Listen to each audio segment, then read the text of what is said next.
Greetings everyone, my name is Saif Ahmed, your physics instructor, and I welcome you all to my YouTube channel PhiCraft.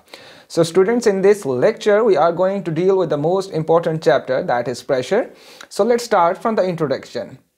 So students, आपने cricket में बहुत दफ़ा cricket की ball को इस तरह से स्विंग होते हुए ज़रूर देखा होगा। इसके पीछे क्या लॉजिक है, क्या फिजिक्स अप्लाई होती है, इस चैप्टर में हम ज़रूर देखेंगे। इसी तरह इंडिया में धर्मशाला में इस स्टेडियम में जो बॉल है वो बाकी स्टेडियम के मुकाबले में ज़्यादा स्पीड से ट्रैवल करती है। उसकी रीज़न क्या है हम इस चैप्टर में ज़रूर जानेंगे। इसके साथ ही अगर आप देखें तो आपने विंटर्स में, समर्स में बहुत दफ़ा हवाओं के रुख को बदलते हुए देखा होगा। और अगर आप एक राइट साइड पर एक इमेज को देखें जिसमें एक कंटेनर पूरी की पूरी तरह कंप्रेस हो जाता है, इसके पीछे क्या लॉजिक है, प्रेशर का इससे क्या ताल्लुक़ है, हम ज़रूर समझेंगे। और फीमेल्स को सबसे ज़्यादा प्रॉब्लम तब होती है किचन में कि जब उनका प्रेशर कुकर कुछ इस तरह से ब्लास्ट हो जाता है और हर तरफ प्रेशर कुकर के अंदर जो खाना बन रहा होता है वो दीवारों पे लग जाता है। सो ऐसा क्या होता है कि स्टील वॉल का प्रेशर कुकर डिफरेंट पीसेस में कन्वर्ट हो जाता है और आपके सामने एक लोअर पोर्शन में एक कंटेनर के ऊपर पानी डाला जा रहा है और वो बुरी तरह कंप्रेस हो जाता है। स्टूडेंट्स इसी तरह बेटा जब आप स्नो के ऊपर चलते हो तो आपके जो पाँव हैं वो उस स्नो के अंदर धंस जाते हैं। लेकिन अगर आप एक स्कीज यूज़ करो और या स्केटिंग बोर्ड यूज़ कर लो तो आप जो स्नो के ऊपर स्लाइड आसानी से कर सकते हो। इसी तरह अगर आप इन डायग्राम्स में देखो तो एक ही वाटर में वर्टिकल पोजीशन पे डिफरेंट जगह पे होल किया जा रहा है और आप एनालिसिस करो इस चीज़ का तो आप देखोगे कि जो अपर होल है उसमें से जो पानी है वो करीब गिर रहा है, जबकि जो सबसे लोअर पोर्शन है उसमें पानी सबसे दूर गिर रहा है। इसी तरह अगर आप राइट साइड डायग्राम में देखें तो जब ये बॉटल की कैप क्लोज कर दी जाती है तो पानी साइड से नहीं गिरता, लेकिन जैसे ही ओपन की जाती है वाटर साइड से बहने लगता है। इसके पीछे क्या लॉजिक है हम इस चैप्टर में ज़रूर देखेंगे।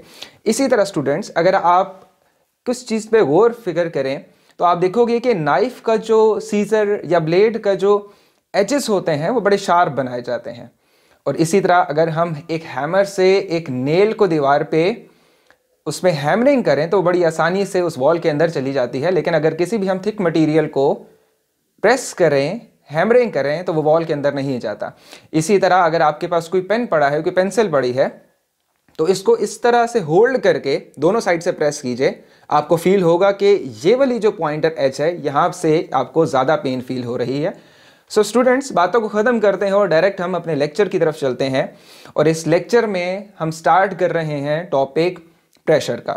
प्रेशर को स्टूडेंट्स हम कैम्ब्रिज में डिफाइन करते हैं, pressure is force acting per unit area, और इसका जो फार्मूला है वो P is equal to F/A है। याद रखिएगा स्टूडेंट्स ये जो A है ये A हमारे पास कॉन्टैक्ट एरिया है, ये टोटल एरिया नहीं है। हमने सिर्फ उस एरिया को देखना है जो कॉन्टैक्ट में स्टूडेंट्स होगा। अंडरस्टैंड? दैट्स मीन कि आप ऊपर वाली चीज़ से आप फोर्स अप्लाई कर रहे हो और नीचे वाली चीज़ आपके पास क्या है, एरिया है जिसके ऊपर आप फोर्स अप्लाई कर रहे हो।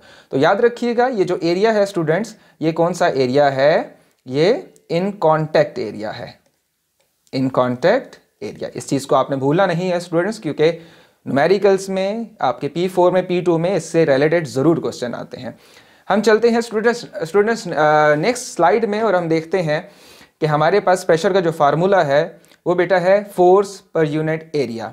और अगर हम इसका यूनिट निकाल लें सो फोर्स का यूनिट ऑब्वियसली न्यूटन होता है और एरिया का यूनिट मीटर स्क्वायर होता है। इसी तरह अगर ये मीटर डिनोमिनेटर से नोमिनेटर की तरफ जाएगा तो इसकी पावर ऑब्वियसली नेगेटिव हो जाएगी। सो पास्कल को हम डिफाइन करते हैं, जो कि हम SI यूनिट में प्रेशर का यूनिट ले रहे हैं। और ये पास्कल को हम कुछ इस तरह डिफाइन करते हैं कि pascal can be define as a force of 1 newton applied over a surface area of 1 metre square. That's mean हमारे पास अगर एरिया 1 मीटर स्क्वायर है और इसके ऊपर जो फोर्स लग रही है स्टूडेंट्स वो 1 न्यूटन लग रही है, तो हम कह सकते हैं कि हमारे पास इस एरिया के ऊपर इस टाइम जो प्रेशर अप्लाई हो रहा है वो 1 न्यूटन अप्लाई हो रहा है। सो स्टूडेंट्स नेक्स्ट स्लाइड में हम चल रहे हैं और हम देख रहे हैं कि प्रेशर किन किन फैक्टर के ऊपर डिपेंड करता है। तो as you know that the formula of pressure is P is equal to F over A। So यहाँ से हमें क्लियर हो रहा है कि प्रेशर जो है वो दो चीज़ों पे डिपेंड कर रहा है बेटा। एक चीज़ जो है वो प्रेशर डायरेक्टली प्रोपोर्शन है किस चीज़ के, फोर्स के, और प्रेशर इनवर्सली प्रोपोर्शन है एरिया के। दैट्स मीन अगर हम फोर्स बढ़ाएंगे तो प्रेशर भी बढ़ती जाएगी जस्ट बिकॉज कि both are directly proportion to each other. But अगर हम एरिया कम करेंगे तो प्रेशर इंक्रीज होना शुरू हो जाएगा, और अगर हम एरिया को इंक्रीज करेंगे स्टूडेंट्स तो प्रेशर खुद ब खुद डिक्रीज होना शुरू हो जाएगा। अगर आप इस स्लाइड को नोट डाउन कर लें वीडियो पॉज करके तो ये आपके नोट्स के लिए काफ़ी बेहतर रहेगा। हम राइट साइड एक डायग्राम जो मैंने इंसर्ट की हुई है, अगर आप इस पर फोकस करो तो ये ब्रिक है जो कि एक दफ़ा हॉरिजेंटल प्लेस की गई है और एक दफ़ा ये जो ब्रिक है ये वर्टिकल प्लेस की गई है। बेटा अगर आप देखो सो एरिया यहाँ पे कितना है, एरिया इस टाइम है 0.1 मीटर स्क्वायर है, जबकि ये प्रेशर जो अप्लाई कर रहा है ये 1000 पास्कल अप्लाई कर रहा है, क्योंकि जो वेट है इस टाइम वो कितना है 100 न्यूटन है। याद रहे स्टूडेंट ये हॉरिजेंटल पोजीशन है, जैसे ये आपकी जो बुक्स वगैरह होती हैं वो आपकी टेबल के ऊपर अगर पड़ी हो तो उस किस्म की पोजीशन है। तो अगर वेट 100 न्यूटन है तो इस टाइम जो प्रेशर अप्लाई हो रहा है वो कितना अप्लाई हो रहा है 1000 पास्कल अप्लाई हो रहा है। ठीक है। इसी तरह स्टूडेंट्स अगर आप इसी ब्रिक को वर्टिकल प्लेस कर दो और वर्टिकल प्लेस करो तो आपके पास एरिया, चूंकि contact area students contact area इस टाइम ये कम हो गया है, ये 0.1 मीटर स्क्वायर से 0.01 मीटर स्क्वायर आ गया है। लेकिन हैरान कुन बात ये है स्टूडेंट्स कि इस टाइम जो प्रेशर अप्लाई हो रहा है वो कितना अप्लाई हो रहा है 10,000 पास्कल अप्लाई हो रहा है। यही बात है कि अगर हम कांटेक्ट एरिया इंक्रीज करेंगे तो प्रेशर खुद ब खुद डिक्रीज हो जाएगा, और अगर हम कांटेक्ट एरिया कम कर देंगे तो प्रेशर इंक्रीज हो जाएगा। Clear student. इसी तरह यहीं से आपको एग्जांपल दे देता हूँ कि कभी अगर आपको बर्फ़ के ऊपर बर्फ़ से आगे चल के जाना हो और बर्फ़ आपके ख्याल में कच्ची बर्फ़ हो और वो टूट सकती है और नीचे आपको प्रॉब्लम क्रिएट हो सकती हैं, तो बेहतर है कि आप लेट के जाएं।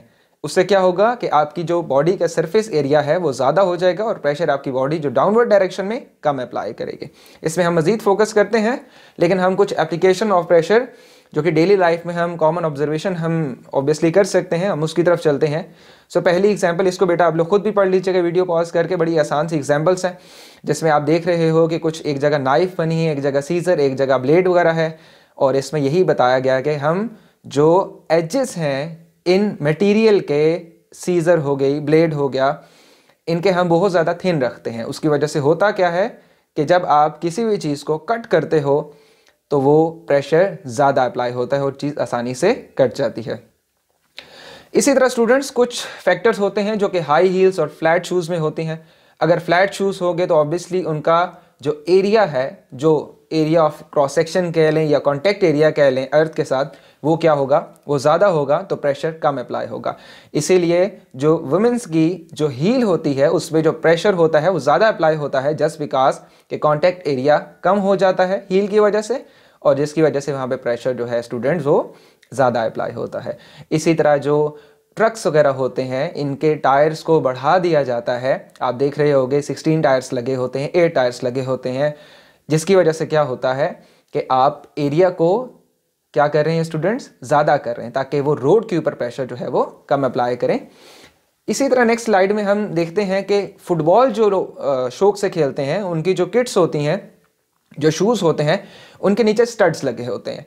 वो स्टड्स नुकीले होते हैं स्टूडेंट्स, जिनकी वजह से वो प्रेशर जो है ज़्यादा जनरेट करते हैं। क्यों? क्योंकि एरिया ऑफ क्रॉस सेक्शन या कॉन्टैक्ट एरिया उन स्टड्स का बहुत ही कम होता है, आपने नोट किया होगा। तो जब वो अर्थ के ऊपर या जब ग्राउंड के ऊपर वो जो स्टड्स, जो शूज़ हैं फुटबॉलर जो पहनते हैं, जब वो रनिंग करते हैं या बॉल के पीछे भागते हैं तो वो ग्रिप जो है अर्थ के साथ वो बड़ी अच्छी हो जाती है। क्यों? क्योंकि प्रेशर वहाँ पे बहुत ज़्यादा लग रहा होता है उन स्टड्स की वजह से। इसी तरह आप स्कीज़ को देखो तो यहाँ पे लिखा है skis reduce pressure on the snow. इसी तरह आप इंक ड्रॉपर, जिस तरह टीचर्स वगैरह ख़ासतौर पर मार्कर में इंक भर रहे होते हैं इंक ड्रॉपर की मदद से, तो वो भी यही है कि आप जब उसको प्रेस करते हो तो अंदर प्रेशर आप कम कर देते हो और बाहर प्रेशर चूँकि ज़्यादा होता है, तो जैसे ही आप उसको नॉर्मल करते हो, रिलीज करते हो, तो इंक खुद ब खुद हाई प्रेशर रीजन से लो प्रेशर रीजन की तरफ आ जाती है। कुछ बातें हो सकता है स्टूडेंट्स आपको मुश्किल लग रही हों, लेकिन आई होप सो कि जैसे जैसे आप इसको मज़ीद समझेंगे तो इंशाल्लाह ये क्लियर होता जाएगा। ये स्टूडेंट्स मैं आपको एक बात बता रहा था कि अगर आप बिल्कुल फ्लैट हो के स्नो के ऊपर अगर आप कभी इंसिडेंट हो जाए तो इस किस्म के हम फिज़िक्स को यूज़ करते हुए एडवांटेज ले सकते हैं अपने सर्वाइवल के लिए। इसी तरह अगर आप इन डिफरेंट एनिमल्स को देखो तो इनके जो पाँव होते हैं स्टूडेंट्स वो बहुत ज़्यादा फ्लैट होते हैं, जिसकी वजह से जो इनका प्रेशर होता है वो निस्बतन थोड़ा सा कम लग जाता है। स्टूडेंट्स ये बेटा आपका एक बुक से एक मैंने एक जो एक एग्जाम्पल है, वर्क एग्जाम्पल, ये मैंने निकाली है जैसा आपको प्रैक्टिस करवाने के लिए। ये एक दफ़ा प्रैक्टिस आप लोग भी कर लीजिएगा। अगेन आप देख लें कि एक दफ़ा आपको ये डायग्राम दी गई है, क्लियर स्टूडेंट्स। इससे बेटा अगर आप देखो तो आपको ये पोर्शन नज़र आ रहा है जो कि कॉन्टैक्ट एरिया है, जबकि अगर आप इस डायग्राम के देखो तो ये जो ग्रीन कलर का शेड है ये आपका क्या है, कॉन्टैक्ट एरिया है। सो जब भी आप इसको आप पढ़िएगा ध्यान से, इन दोनों केसेस में बेटा आपने क्या फाइंड आउट करना है, प्रेशर फाइंड आउट करना है और प्रेशर फाइंड आउट करना है। फोर्स दोनों में सिमिलर लग रही है। फॉर एग्जांपल इस ऑब्जेक्ट का जो वेट है वो 24 न्यूटन है। अब ये 24 न्यूटन जो वेट लग रही है, जिसको हम लोड भी कह सकते हैं, वेट भी कह सकते हैं, फोर्स भी कह सकते हैं, इसका अब सिर्फ और सिर्फ कंसर्न है किसके साथ, प्रेशर का अब कंसर्न है किसका, एरिया के साथ। अब जो ए पार्ट में एरिया जो बेटा यूज हुआ है वो कॉन्टैक्ट एरिया है 3 × 2। आपको पता है एरिया 2 डायमेंशन होता है, मीटर स्क्वायर होती है, इसकी पावर होती है यूनिट, अभी हमने थोड़ी देर पहले देखा। और इसका एरिया हम किस तरह निकालेंगे, 3 × 2 करके, क्योंकि कॉन्टैक्ट एरिया, क्योंकि ज़मीन के साथ, क्योंकि अर्थ के साथ जो एरिया इन कॉन्टैक्ट है स्टूडेंट्स वो कितना है आपके पास, ये ग्रीन कलर का शेडेड रीजन है। दैट्स मीन आप एरिया किस तरह निकालोगे इस केस के लिए, 3 × 2 करके। नेक्स्ट एग्जाम्पल करते हैं, हम इस बी पार्ट के लिए जाते हैं। तो बी पार्ट में हमें 3 × 2 नहीं करना, क्योंकि इस टाइम जो कॉन्टैक्ट एरिया है वो ग्रीन कलर का शेडेड रीजन है। दैट्स मीन कि आपके एरिया किस तरह निकालोगे, 3 × 4, दैट्स मीन 12 आपका एरिया आ जाएगा। तो स्टूडेंट्स यहाँ से पता क्या चला कि हम एक ही तरह का ब्लॉक यूज़ कर रहे हैं। कभी उसको हम वर्टिकल रख देते हैं, कभी हम उसको हॉरिजेंटल रख देते हैं। और जब उसको वर्टिकल रखते हैं तो हम देखते हैं कि हमारे पास जो प्रेशर आ रहा है वो आ रहा है 4 पास्कल आ रहा है, ऑलराइट। और जब हम उसको हॉरिजेंटल रखते हैं तो वही प्रेशर रिड्यूस होके 2 पास्कल हो जाता है। क्यों? क्योंकि अगर आप एरिया इंक्रीज करोगे तो प्रेशर ऑटोमेटिकली कम हो जाएगा, डिक्रीज हो जाएगा। लेकिन अगर आप एरिया कम करोगे तो प्रेशर आपको इंक्रीज होता हुआ नजर आएगा। स्टूडेंट्स हम थोड़ा सा मज़ीद इन चीज़ों के ऊपर फोकस करते हैं। अभी हमने किसकी बात की, अभी तक हमने ज़्यादा सॉलिड्स की बात की, हमने फोर्स को अप्लाई होते हुए देखा। एक ब्लॉक के ऊपर हमने देखा कि वो फोर्स, वो जब उसकी पोजीशन को चेंज किया जाता है तो डिफरेंट तरह के रिजल्ट्स हमारे सामने होते हैं।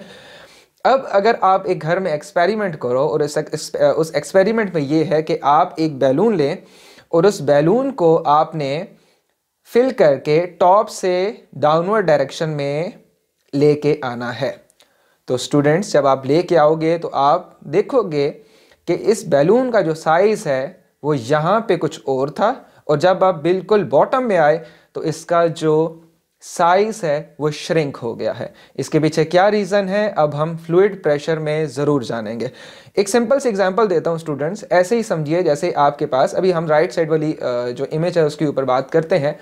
अब सिंपल मैं आपको अंडरस्टैंड करवाने की कोशिश करता हूँ। वो कोशिश कुछ इस तरह है कि इमेजिन करो कि आप जिस स्कूल में हो उस स्कूल की कितने फ्लोर हैं, डिफरेंट फ्लोर्स हैं, क्लियर। फर्स्ट फ्लोर जो है ये जूनियर कैंपस हो गया, सेकंड मिडल हो गया, थर्ड कैम्ब्रिज हो गया, फोर्थ वन बोर्ड सेक्शन का हो गया, और फिफ्थ वन हमारा हॉस्टलाइड हो गया, क्लियर, हॉस्टल हो गया।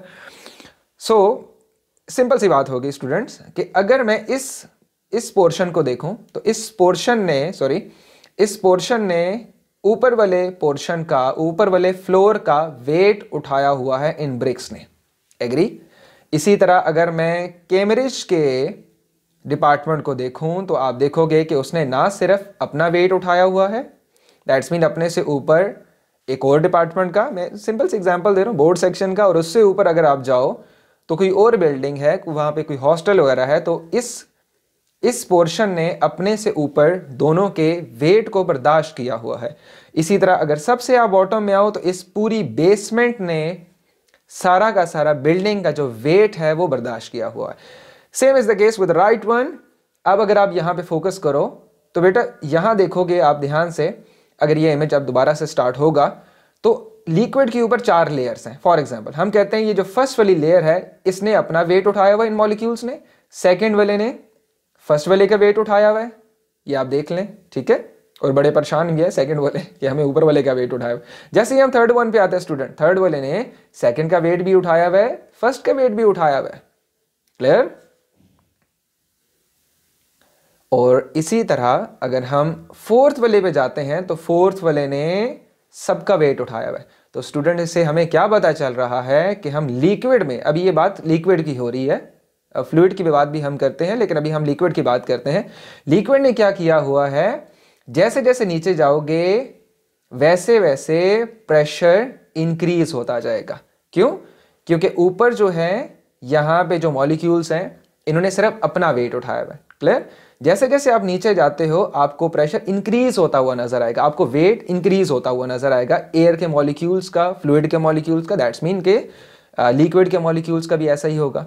सो इसका मतलब है कि अगर कोई इंसान स्विम करना चाह रहा है, ये मैं स्लाइड हम पहले इस एग्जांपल को कर लेते हैं। सो फॉर एग्जांपल स्टूडेंट हम दोबारा एक दफ़ा स्टार्ट करते हैं फ्लूइड प्रेशर को, एक दफ़ा दोबारा से स्टार्ट करते हैं। फ्लूइड होता क्या है? हर वो चीज़ जो कि फ्लो कर सकती है उसको हम क्या कहते हैं? फ्लूइड कहते हैं। तो याद रखिएगा फ्लूइड सिर्फ लिक्विड नहीं होता, इसमें हमारे पास गैसेस भी इन्वॉल्व हो जाती हैं और इसके साथ इसमें लिक्विड्स भी इन्वॉल्व होते हैं। तो सबसे पहले हम अपने एटमॉस्फेरिक प्रेशर की बात करते हैं, हमारे आसपास क्या चल रहा है अब हम ये देखते हैं। तो बेटा याद रखिएगा हम इस टाइम एक ओशन ऑफ एयर में प्रेजेंट है। याद रखिएगा क्या मतलब निकला इसका? मतलब ये निकला कि आपने सुना होगा कि कभी K2 और माउंट एवरेस्ट पे जाओ तो वो ऑक्सीजन मास्क वगैरह लेके जाते हैं अपने साथ, ऐसे ही है। तो इसका मतलब है कि जो टॉप लेयर है, और आपको ये भी पता होगा कि जैसे जैसे बेटा आप ऊपर जाते रहते हो वैसे वैसे एयर जो है, जो ऑक्सीजन है वो खत्म होती जाती है और स्पेस में कभी ऑक्सीजन नहीं हुई, ऐसा ही है। जहाँ पे वैक्यूम होगा ऑब्वियसली। इसका मतलब है कि सबसे जो टॉप लेयर है यहाँ पे हम इमेजिन कर लेते हैं ये ज़मीन से, अर्थ से बहुत ऊपर है और यहाँ पे जो एयर के मॉलिक्यूल्स हैं वो बहुत कम है। दैट्स मीन यहाँ पे हम सांस नहीं ले सकते, ब्रीदिंग नहीं कर सकते। अब जैसे जैसे हम नीचे आते हैं तो हम देख रहे हैं कि एयर मॉलिक्यूल की जो डेंसिटी है बेटा वो इंक्रीज होती जा रही है। और ऑब्वियसली हम कहाँ रहते हैं? हम तो स्टूडेंट्स यहाँ रहते हैं ना, जहाँ पे ये मार्क कर रहा हूँ मैं। इसका मतलब क्या हुआ? इसका मतलब है कि जैसे जैसे नीचे आओगे एयर मॉलिक्यूल्स की जो डेंसिटी है वो इंक्रीज होती जाएगी। क्लियर हो गया स्टूडेंट्स? तो अब इस पर हम बात करेंगे कि बेसिकली फ्लूइड प्रेशर क्या होता है। फ्लूइड प्रेशर क्या होता है? बेसिकली फ्लूइड प्रेशर को हम किस तरह डिफाइन करेंगे, प्रॉपर डेफिनेशन अब आगे आ जाएगी। मैं सिर्फ आपको इतना बता दूं कि bombardment of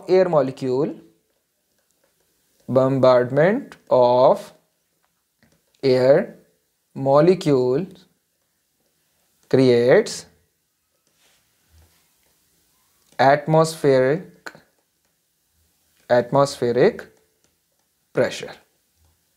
क्लियर? कभी आपने नोट किया होगा कि अगर आप मरी वगैरह की साइड पे जाएं या माउंटेन एरियाज पे जाएं तो जब भी वहां से नीचे आते हैं आपके कानों में एक अजीब सा कुछ फीलिंग से क्रिएट हो रही होती हैं, जैसे कोई चीज़ जैसे बाहर आ रही हो। इसका मतलब है कि जब भी आप हाई एरियाज में जाते हो, हाई एल्टीट्यूड एरियाज में जाते हो तो वहाँ पे प्रेशर जो होता है वो लो होता है, जबकि आपकी बॉडी के अंदर का जो प्रेशर है वो क्या है? ब्लड का, वो ज़्यादा है। तो इस किस्म की आप कुछ लोगों को फीलिंग्स वगैरह आती हैं जैसे ही वो हाई एरियाज पे जाते हैं। ओके, सो हम बात करते हैं इस स्लाइड में फ्लूइड प्रेशर में। यहाँ पे स्टूडेंट लिखा हुआ है, ये आप देख लीजिएगा, एयर लिखा हुआ है। यहाँ पे क्या लिखा हुआ है? वाटर लिखा हुआ है।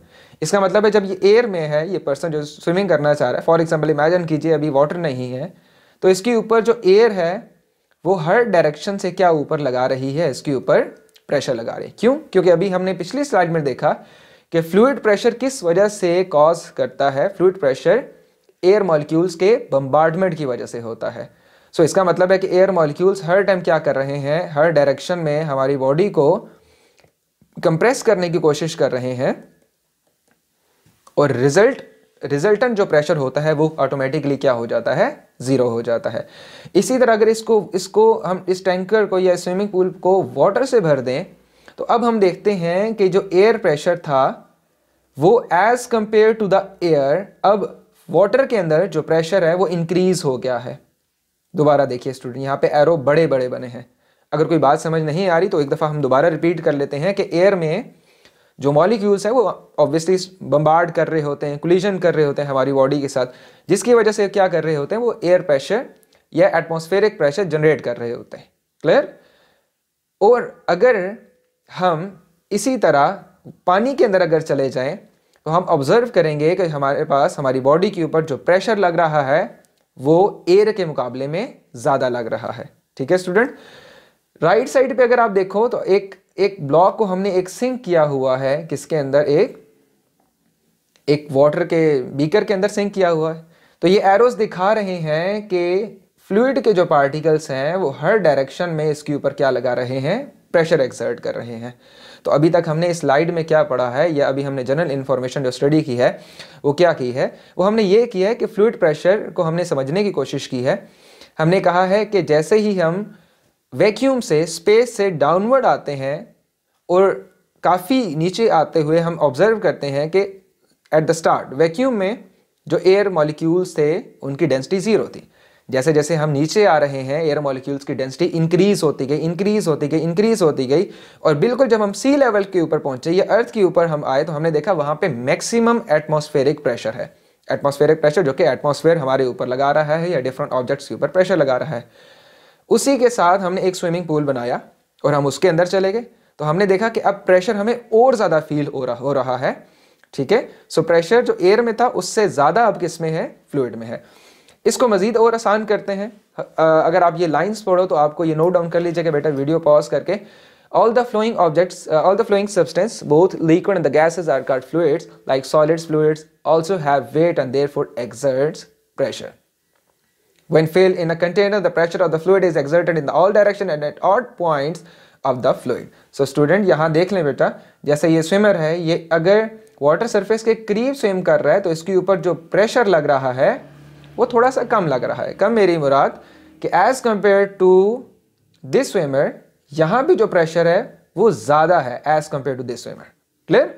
क्यों ज़्यादा है? सिंपल सी बात है, वाटर के ऊपर एक और प्रेशर भी एक्ट कर रहा है जिसको हम कहते हैं एटमॉस्फेरिक प्रेशर। ये कौन लगा रहा है? ये PATM है, एटमॉस्फेरिक प्रेशर। कौन लगा रहा है? ये एयर के मॉलिक्यूल्स लगा रहे हैं। किसके ऊपर लगा रहे हैं? वाटर की सरफेस के ऊपर लगा रहे हैं। क्लियर? अब अगर आप पानी के सरफेस के अंदर चले जाते हैं तो ना आपके ऊपर अब दो प्रेशर एक्ट कर रहे हैं। एक प्रेशर जो कि PATM that's mean atmospheric pressure, और एक प्रेशर कौन सा है जो कि वाटर आपके ऊपर लगा रहा है। तो ये प्रेशर आपकी बॉडी के ऊपर ज़रूर लगेगा। लेकिन जैसे ही आप डेप्थ को इंक्रीज करते हो, बॉटम में जाते हो, ओशन के, स्विमिंग पूल के बॉटम में जाते हो या और काफ़ी डाउनवर्ड डायरेक्शन में जाते हो, तो आप देखोगे कि इस जगह का प्रेशर कम है as compare to the bottom area. So जैसे जैसे आप डेप्थ इंक्रीज करोगे, जैसे जैसे आप गहराई में जाओगे, प्रेशर वैसे वैसे इंक्रीज होता जाएगा। तो लेकिन अब प्रेशर जो है ये बाय नेचर है कि प्रेशर की जो डायरेक्शन है वो हर तरफ से यूनिफॉर्म लग रही होती है। इसका मतलब है कि हमारी बॉडी के अंदर ब्लड है, हार्ट पंप कर रहा है, तो अंदर का जो प्रेशर है वो बाहर के प्रेशर के बराबर हो रहा है। इसी वजह से हमारी बॉडी जो है वो क्लैप्स नहीं करती। क्लियर? ओके, सो नेक्स्ट हम स्लाइड पे इंशाल्लाह फोकस करेंगे नेक्स्ट लेक्चर में।